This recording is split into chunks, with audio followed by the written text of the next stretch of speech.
At midnight Yahweh struck all the firstborn in the land of Egypt, from the firstborn of Pharaoh, who sat on his throne, to the firstborn of the captive who was in the dungeon, and all the firstborn of livestock. Pharaoh rose up in the night, he and all his servants, and all the Egyptians, and there was a great cry in Egypt, for there was not a house where there was not one dead. He called for Moses and Aaron by night and said, "Rise up, get out from among my people, both you and the children of Israel, and go serve Yahweh as you have said. Take both your flocks and your herds, as you have said, and be gone, and bless me also." The Egyptians were urgent with the people to send them out of the land in haste, for they said, "We are all dead men." The people took their dough before it was leavened, their kneading troughs being bound up in their clothes on their shoulders.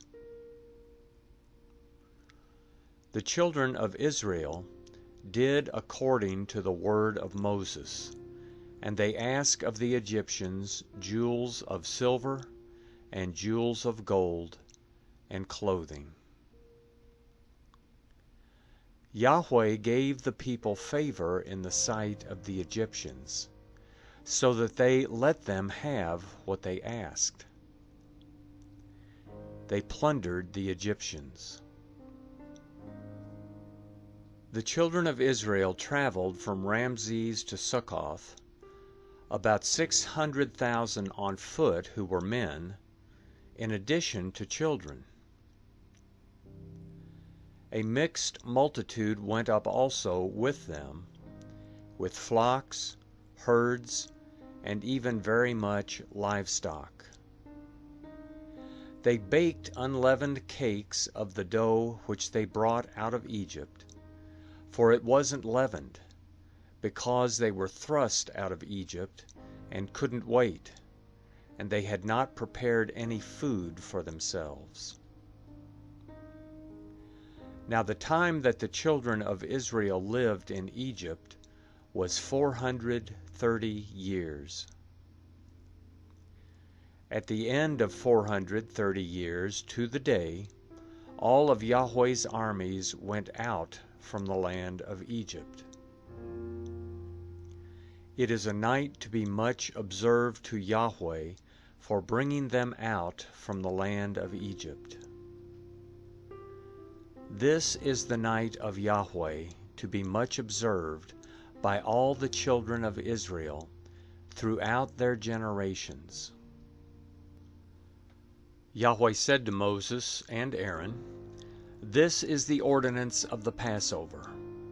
No foreigner shall eat of it, but every man's servant who is bought for money, when you have circumcised him, then shall he eat of it.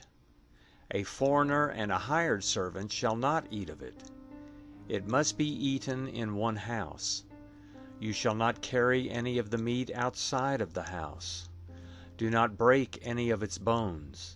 All the congregation of Israel shall keep it.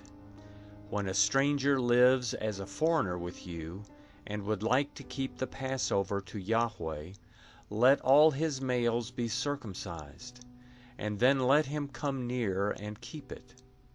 He shall be as one who is born in the land. But no uncircumcised person shall eat of it.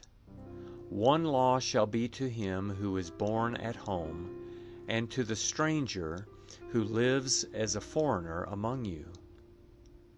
All the children of Israel did so. As Yahweh commanded Moses and Aaron, so they did.